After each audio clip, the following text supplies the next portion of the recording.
های حیات اقتصادی، اجتماعی و فرهنگی موفق گردد. با برآمد امید بسته و دمیدن صباح خیر در مملکت برای رشد باثبات درواز از حساب بودجه دولت زیاده از 1 میلیارد سومانی روانه گردید و از 10 لایحه دولتی سرمایه گذاری قریب 900 میلیون سومانی مقصدناک از خود کرده شده است. با بهره‌مندی شهر استقلال وطن در کوسوره درواز 230 انشاءات حیاتاً مهم اقتصادی و اجتماعی با مبلغ بیشتر از 420 میلیون سومانی بنیاد و از نوسازی گشته. 16 انشاءات با مبلغ 41 میلیون سومانی از جمله 11 بارگاه‌های علم و معرفت از جانب دیرکسیون ساختمانی انشاءات حکومتی دستگاه اجرایی پرزیدنت مملکت بنیاد و تجدید گردیده است. چون دیگر شهر و ناحیه‌های مملکت بنیاد کارگاه و کارخانه‌های صنعتی با مقصد رسیدن به هدف چهارم ملی صنعتی کنونی با صورت کشور در درواز با مرام ادامه دارد. در حدود ناحیه طی 10 سال اخیر 19 کارخانه خرد و بزرگ صنعتی بنیاد یافته با فعالیت ثمره بخش در افزون نمودن حجم استحصال محصولات، غنی گرداندن بودجه محلی سهم ارزشمند گذاشته ایستادند. باید گفت که با مقصد رسیدن به یکی از هدفهای استراتژیک مملکت استقلالیت انرژتیکی بر طبق دستور پیشوای معظم ملت سال 2010 از جانب جمعیت سهامی کشاده آریونگیز نیروگاه برقی آبی خرد شیرگ 1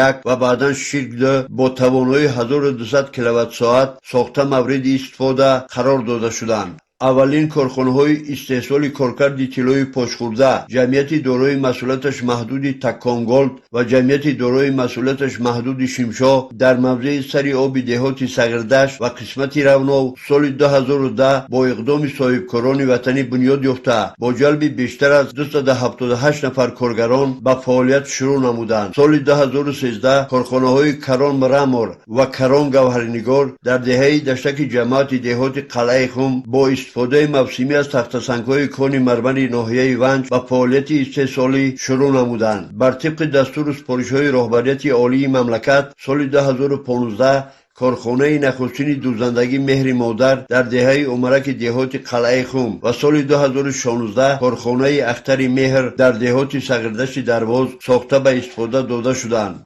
برای کارکرد انگیزسنگ سال 2020 کارخانه نوی صنعتی تلک و ریسورس رونو به قید گرفته شد و با تشریف قدم ارزانی داشتن پیشوای معظم ملت به درواز کارخانه کران کلسید در جماعت دهات وشخرو و پارک اینواسیونی صنعتی و تکنولوژی درواز با 8 کارگاه‌های معاصر استحصالی مورد بهره برداری قرار داده شدند. در مجموع طی سالهای صاحب استقلالی مملکت در درواز 19 کارخانه‌های استحصال صنعتی با اقدام نیک و سازنده صاحبکاران موفق وطنی ساخته مورد استفاده قرار داده شدند که با رسیدن به هدف چهارم ملی صنعتی کنونی با صورت مملکت می توانند در رشد باثبات حیات اقتصادی و اجتماعی و فرهنگی ناحیه ولایت و کشور سهم بابقا و ارزشمند خود را گذارند.